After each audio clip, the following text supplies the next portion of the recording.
aqui pelo Notícia e Companhia em nosso canal, também lembrando, né, NCTV News, e quero agradecer sempre o carinho e a audiência de todos. E hoje um dia muito especial, não por coincidência, mas que os destino assim. Estamos gravando aqui o programa na Mansão da Ilha, como já é peculiar e já é semanal, ao lado de dois amigos. Principalmente vamos começar pelo amigo que está ficando um pouquinho mais experiente na vida, nosso querido Paulo Eduardo Costa. Escolhemos um dia aqui do seu aniversário. Paulo, é sempre um prazer e uma honra estar ao seu lado, principalmente num dia como esse. A gente sabe que é um dia que as pessoas realmente recebem os seus parentes, os seus amigos mais próximos, e a gente se sente assim. E ao lado também do Durval Cap Filho, que é um companheiro nosso, veja bem, né? De médico louco todo mundo tem um pouco, né? Médico louco e jornalista, né? Então nós temos mais um aqui do nosso bando, né? É um prazer estar com o Durval aqui do lado. Durval, um dia que para nós é um dia especial. Estamos ao lado de um amigo que faz aniversário. Vamos falar quantos anos, né? 21 anos. 21 anos, eu pensei que era 25. Não é a maioridade hoje, inclusive. Eu acho que é um pouquinho menos, Eu daria uns 17. 17 com corpinho de bailarina, 23. Nossa. E com, logicamente, aquela cobertura de conde, né? Não tem um fio. Não tem, de jeito nenhum. É impecável. Como diria o nosso amigo Silvio Santos, nem o Jassa descobriu. Eu gostaria de saber qual foi o local que eu não encontrei o Paulo Costa com toda essa formosura, com essa delicadeza, com essa constituição que ele traz dos lordes. Muito obrigado, amigo. Muito obrigado. E meus parabéns, Paulo, porque você é uma pessoa. Eu vou te falar a verdade, não sou eu. Todas as pessoas que eu conheço admiram a pessoa dele. Exatamente. Muito obrigado. Tem uma felicidade em saber que tem um homem deste nível, onde ele põe a mão, a coisa anda. É só uma questão de parece que traduz em ouro. Na verdade é. Mais do lado positivo. Porque infelizmente estamos vivendo um momento do país que as mãos são colocadas ao contrário, né? Eu lido com ouro, né? Mais antigamente do que agora, mas ele não, ele põe a mão. Só para explicar, o Durval, muita gente, grande parte o conhece, não é Ourives, não. Não é Ourives. Ele é um profissional, né? É um médico da área de odontologia, foi homenageado recentemente 50 anos na odontologia, tem a Estética que é tão famosa em toda a Baixada. Então quando ele fala que põe a mão no ouro, não vão pensar besteira, né, gente? Deixar bem claro.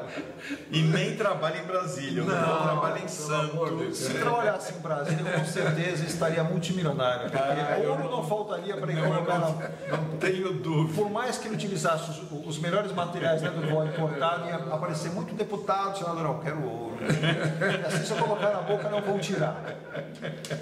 Não, a verdade é o seguinte, deixa eu explicar bem isso. Vamos lá. Porque o ouro, se você colocar numa lembrança lá na Grande Guerra, os alemães, para conseguir a parte financeira deles para comprar armas, eles faziam com que os alemães fossem a visitar turisticamente e colocavam os dentes de ouro. Exato. E lá, quando chegava no país, tiravam os ouros da boca dessas pessoas para vender e traduzir em dinheiro para comprar material armamento. Aliás, Durval, você acabou de dar um gancho aqui para uma pergunta.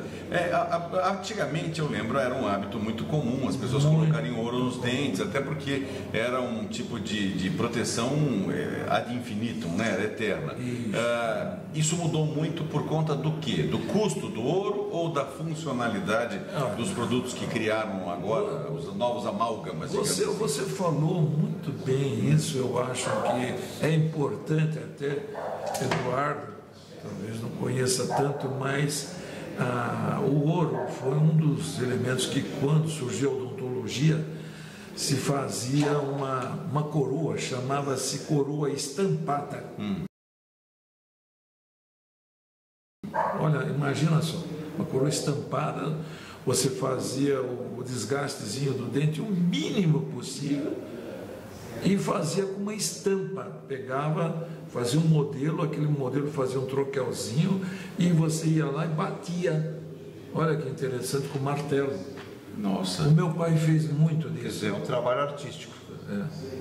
É um artista como se fosse esses ourives mesmo. Exato, exatamente. Então batia. Esculpir uma peça. Esculpir, mas batendo, veja bem que interessante. Para formar. Era uma lingueta de ouro, uma linguetinha de ouro, que ele colocava naquela posição já pré-formada, aquele metal, e ele ia batendo até se transformar numa coroa. Isso há quantos anos, Durval? Nossa, isso mais ou menos há 40 anos, 45 anos. Quer dizer, atrás. o seu velho pai já fazia isso. Meu pai. Como é que chamava o velho pai? Durval Cap. Também Durval. Veja que a herança vem do nome, por isso a qualidade também do profissional. Você veja, Paulo, que houve uma evolução, claro, natural dos materiais. Nossa, mas eu vou dizer para você, se você chegasse para mim e dissesse hoje, Durval, com toda a sua experiência, 50 anos, você colocaria uma coroa de porcelana em vez de uma coroa de ouro? Eu diria para você, colocaria em termos de estética, mas em termos de condição pelos quais a oclusão faz o ouro, ele é maleável. A importância do ouro é a maleabilidade dele. Sim. Eu, por exemplo, tenho. Eu tenho.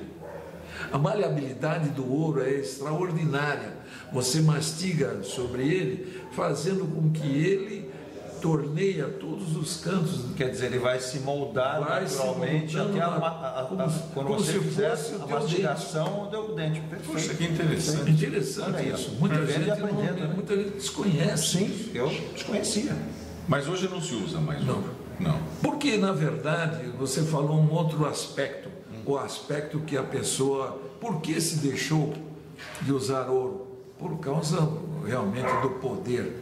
O ouro se tornou praticamente um preço assim exorbitante, o valor do ouro, né? E isso foi uma exorbitância que se tornava difícil. Acessível a preços para poucos. Então o que aconteceu? Olha que estranho, é bom, porque isso é uma evolução da odontologia. Aconteceu que o amarelo era a coqueluche, quem tinha ouro na boca era quem tinha dinheiro. Quem tinha dinheiro, quem podia. Para você ter uma ideia, os japoneses, chineses vinham ao meu consultório e me pediam para fazer a ponta do dente em ouro. A ponta do dente na frente em ouro. Se você olhar um pouquinho mais, atualmente, modernamente, você vê o Mike Tyson. Sim, tem é verdade, bem lembrado. Bem lembrado. Em metal. Exato. Não só eles, várias pessoas faziam na própria dentadura a colocação de facetinhas, pedaços que fosse de ouro para dizer que é como se diz, para elevar o cargo dela. Sim, olha, interessante isso. Durval, até me chamou a atenção outro assunto. Eu tive recentemente na Europa, faz um ano mais ou menos, visitando a parte do sul e da Espanha, e em Ibiza, Palma de Maiorca, eu vi muitas pessoas com uma pedra incrustada no dente. Isso é outro lado. Aqui se deu seria um piercing, né? Seria um piercing no dente, né? Justamente.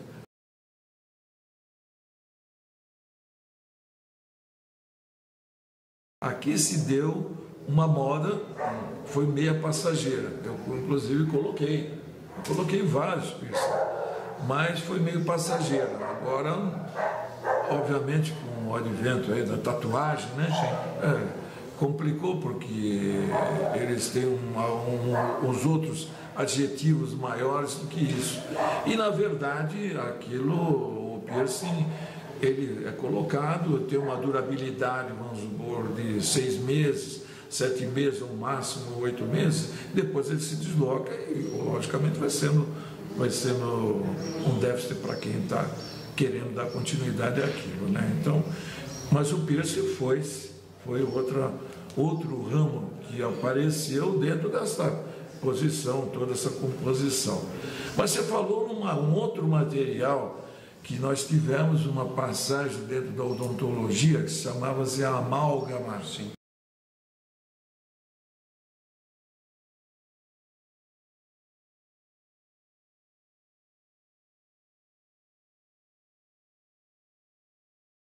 Amálgama, eu fiz muitas restaurações em amálgama, era para mim um dos grandes materiais, porque a amálgama de prata, certo? Sim. Era uma constituição de uma liga que dessa liga, então, ela se transforma, você conseguia condensar essa liga e fazer a colocação na boca, sempre fazendo aquela pressão sobre o dente onde ele encaixava. Na verdade, o que acontece? O material é excelentemente bom e duradouro, certo? Qualidade. Só que, com o advento da estética, ele foi para o beleléu. Por quê? Todo mundo não queria mais utilizar aquilo, porque aquilo era... na verdade, se você tinha determinados tipos de amálgama, que ficava preto demais, oxidava muito, porque eram elementos inferiores. Se você comprasse que eu usei muitos anos, um dispersalói, por exemplo, eu conseguia, vamos supor, mantê-lo. Eu vinha dos Estados Unidos, na minha clínica, eu colocava no paciente, e eu tenho certeza que eu tenho ainda em pacientes de 40 anos atrás, ou de 50 anos atrás, esse material. Porque era um elemento que se viesse da minha clínica, ele estivesse com um pouquinho de impureza ou um pouquinho mais preto, eu dava só um brilho nele e voltava como se tivesse polido, que nem um aço. Puxa, que bacana, né? E houve uma evolução, sem dúvida nenhuma. O Durval citou no início, né, na abertura do nosso programa, o fato de ser um clínico geral, mas acabou enveredando, o Durval, pela estética, o implante, a reabilitação, endodontia e ortodontia. Então, a própria odontologia ela evolui muito, muito. Uma questão que as pessoas muito falam, né, Paulo, Durval, os nossos amigos, é o custo de um tratamento, é o custo, mas tem que se levar em conta. Especialização profissional e muitos dos materiais são importados, né, Durval? Na verdade, veja bem, o que acontece é que, por exemplo, a odontologia ela teve um passo. Eu tive um passo até mais ou menos 20 anos, 25 anos. Eu tive um passo que eu tinha uma dificuldade tremenda de fazer uma dentadura numa pessoa inferior, porque a pessoa ela rasa, o osso dela raso, sem condição nenhuma de estrutura óssea. Sim. Então o que aconteceu? Você chegava e eu falava, não, vou te colocar uma dentadura, mas olha, sinceramente eu não acredito que ela vai fixar. E ainda tem vários casos desse hoje que a gente fala para a pessoa e diz para ela, olha, não existe condição. Infelizmente não é, ninguém faz milagre. Você pode se tornar. Quando muito, você pode até acertar sem querer, querendo, e você ter uma sorte. Você tem uma sorte, eu considero isso sorte. Você colocar uma dentadura inferior, encaixou e ela ficou. Deu resultado. Deu resultado. Então, o que acontece? Dizia meu pai tinha uma superior, uma inferior, eu falo isso para todos os meus pacientes. Ele não tinha base alguma na parte inferior. E ele comia de tudo. Aí eu perguntava, meu pai, como é que você consegue isso? Eu queria uma explicação, porque ele tinha dentadura, eu não tinha. E ele falava, filho, é uma adaptação minha. Eu me dei bem, eu como, eu sei que de vez em quando foge da estrutura, mas eu me condicionei ao uso dela dessa forma. Quer dizer, ele conseguiu adaptar aquilo na boca, né? É possível se fixar uma dentadura? Essa é uma pergunta, porque assim, as pessoas estão fazendo hoje, a implantodontia cresceu e evoluiu muito. Hoje implantam-se eventualmente dentes. Mas eu fico pensando, por exemplo, uma pessoa que não tem nenhum dente aproveitável na arcada inferior, por exemplo, como você disse agora. E talvez até pela ausência de estrutura óssea, não é possível se implantar. porque você só implanta onde há uma estrutura óssea. Então, seria possível, por exemplo, criar uma pseudodentadura ou uma prótese que pudesse ficar não fixa, que você pudesse de fato operar? O Durval pode nos ajudar, tem a questão dos enxertos ósseos que são feitos na boca. Então, a evolução foi isso, como eu te falei. Por hora, eu me senti, nesses 25 anos, lutando com essa briga. Surgiu na época, eu estou dando isso aqui como um histórico daquilo que eu passei na odontologia nesses 50 anos. Nesse histórico, eu estive com uma implantação que chamávamos os implantes agulhados. Os implantes agulhados eram implantes que você colocava pela gengiva mesmo, colocava, batia nele, ele vinha enfiando, às vezes 1, 2, 3, para depois você colocar uma prótese em cima dele. Chamava-se implantes agulhados. Só que infelizmente era um implante que ele não dava certo. Alguns casos, ele, como sempre meu pai dizia que a natureza Deus fez e ela realmente ajudava aos dentistas, ajudava. Meu pai sempre comentava sobre isso. O que aconteceu? Esses implantes agulhados, muitos deles deu certo, mas muitos se perderam e criaram até problemas sérios. Nesta época eu tive muito interesse em fazer os implantes já para ver como é que eu conseguiria fazer uma dentadura, principalmente a inferior, que me dava problema maior, como é que eu poderia solucionar o meu problema? Foi aí que surgiu o Branemark.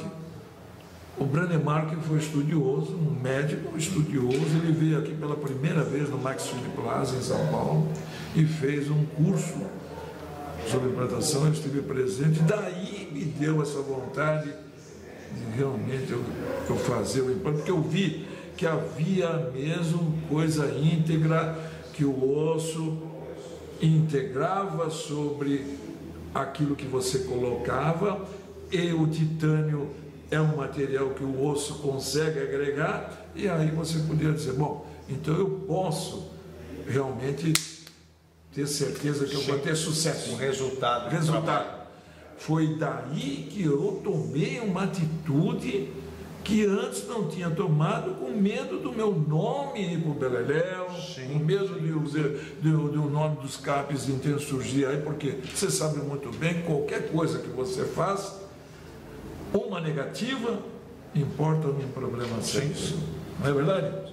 Qualquer atitude, principalmente no seu trabalho, correto? Então foi aí que eu fui desenvolver o trabalho sobre implante. Agora veja bem a história do implante. Quando nós iniciamos o implante, era deste tamanho o implante, deste tamanho, e a lateralidade dele era deste tamanho. Você não acredita? Nós tínhamos uma radiografia só, se chamava radiografia panorâmica, que todos vocês conhecem, estão calejados de saber, e só tirava essa panorâmica. O que acontecia? Você vinha lá, eu olhava, examinava, bom, vamos tentar ver se dá possibilidades ou não. Só na hora que eu abria, aí eu olhava, chegava lá, metade do osso era uma pontinha fina, você não conseguia nada. Ou pegava o motor, a broca do motor, era um negócio enorme, você não acredita. E isso foi o meu primeiro aprendizado na implantologia. Aí as coisas foram evoluindo, vai vindo a evolução. O que aconteceu? As técnicas foi se feito, então, por isso que muita gente, aqueles que não tiveram sucesso, ou não tiveram sucesso há anos atrás, qualquer coisa, hoje está totalmente diferenciado. Por quê? Hoje o implante ele é cônico. O que é cônico? Cônico é porque ele é exatamente igual como se tivesse uma raiz, certo? A raiz vem aqui. Sim. Todo mundo sabe como é que ela é, né?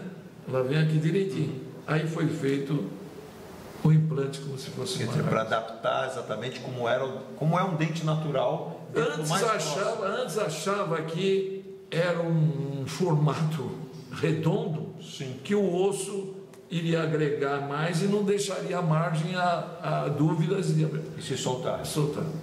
Hoje não. Hoje você, por exemplo, uma das coisas melhores, se possível, se puder, logicamente, o dente não havendo infecção, você pegar uma raiz, você tira a raiz e de imediato você coloca o implante. Olha só. Por isso que existem, né, as cargas que são feitas rapidamente e o tratamento é feito até com rapidez. Umas você faz rapidamente e outras você não pode fazer rapidamente. Deixar bem claro, varia de caso a caso, boca a boca. Então. Não há aquela condição de você chegar e falar assim, não, mas você fez para esse, você fez para aquele, porque deu sorte esse, meu amigo deu sorte, meu amigo não deu sorte. Cada caso é um caso. Agora, para se chegar a isso, você precisa de quê? Não só a radiografia panorâmica, você precisa de uma tomografia. Olha só. Assim como hoje evoluiu, você pode ver, antes você sentia uma dor no seu corpo e não sabia aonde achar essa dor. Hoje você vai fazer o quê? Como é o exame? Ressonância magnética. Você passa. Ela faz uma leitura. Até ouvir. Faz uma leitura inteira do seu corpo. Pontuou aqui, a ressonância vai te dar. A mesma coisa a tomografia. A tomografia ela vai te dar exatamente o quê? A margem que você tem de lateralidade e de profundidade para colocar o implante.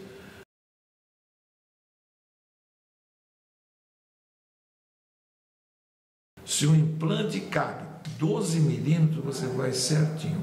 Se o implante cabe 15 milímetros, você coloca um de 15 milímetros. Se ele não cabe 15 milímetros, ele só pode ser de 6, você vai ter que ir naquele 6. Te dá com precisão. Precisão absoluta, sem medo, sem receio nenhum. Porque antes o que acontecia? Você arriscava a fazer um inferior, entrar no nervo e você fica paralisado de um lado, fica paralisado de outro. E na parte superior, dependendo de como você entrasse, você ia no seio maxilar, você ia ter um problema sério. Rejeição acontece ainda hoje? Olha, dificilmente acontece a rejeição. A rejeição, ela praticamente é nível zero. Ela é zero.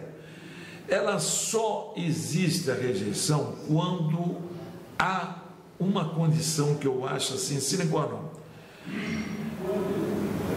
O foco lá dentro, você não tem visibilidade desse foco dentro do osso, certo? Se você, por exemplo, tirou uma raiz e essa raiz teve um foco, você precisa dar um tempo suficiente para que o organismo restaure a parte óssea para que não fique aquilo lá. Porque se você deixar, você colocar lá, você vai ter um problema. Aí você pode ter rejeição. E na verdade não é uma rejeição. Veja bem, é simplesmente uma não adaptação ao organismo. Entendi. Antigamente falava-se, e outro detalhe, antigamente falava-se assim, rejeitou, não coloco mais, não tenho como. Sim. Não é bem isso, não é verdade. Aconteceu de eu colocar um implante e daqui a 2 semanas, 3 semanas, vem lá, tudo bem, o pau, arrumei direitinho, vamos fazer novamente, fui lá, fiz novamente, sem problema nenhum, está lá perfeito o local. Você veja que a evolução, ela tem que caminhar também com o profissional. Nós encerramos essa primeira parte do programa, nós vamos ao nosso primeiro intervalo. Na volta, o Dr. Durval Cap, ao lado também nosso do Paulo Eduardo Costa, estamos aprendendo aqui, né? Aquilo que você muitas vezes põe em dúvida, mas será que vai dar certo? O profissional bem preparado, como o Durval deixou bem claro, ele vai conseguir fazer esse tipo de tratamento, essa reabilitação, inclusive, né? Da parte, até da estética principal, porque as pessoas têm não só a parte funcional, elas têm toda uma preocupação, além da parte funcional, com a estética, até porque o sorriso é a porta de entrada para todo mundo, é um belo sorriso, chama atenção. Eu volto já, não sai daí.